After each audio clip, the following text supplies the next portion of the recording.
yellow circle here, the hula hoop, it represents the circle of comfort. Now, you know about the circle of comfort. That's where we all live, isn't it? Mm-hmm. If you go to a social event, if you do anything at the church, what do? Walk in and there's a group of people, and you look around to find the people that you know and feel comfortable with, don't you? Yeah. And you get in the circle of comfort because it's comfortable there. In the circle of comfort, nothing unsafe is going to happen.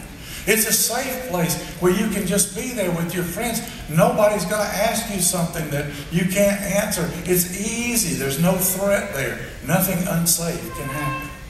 But then let's say you're in the circle of comfort one day, and while you're there with all your friends, just feeling comfortable and singing Kumbaya, you look across the room and you notice that there's this other person over here who's just by themselves. This other person who you really see them for the first time and they're just all alone. Now, not only did this guy leave the circle of comfort, he looked, he saw, he felt something, and then he heard something.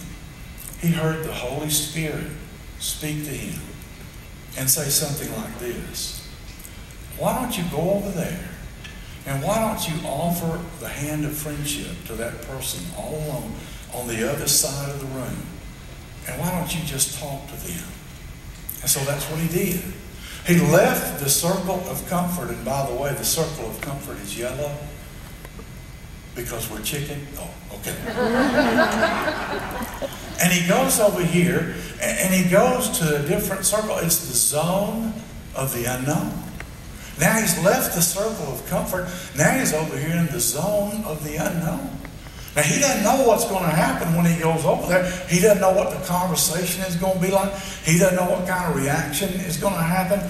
But he walks across the room, probably praying every step of the way as he goes, scared to death, and he enters the zone of the unknown.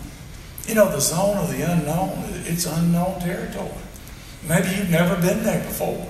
Maybe you're just so used to that circle of comfort that you're afraid to go there, but maybe God is whispering in your ear, you know, maybe I ought to be more open to other people.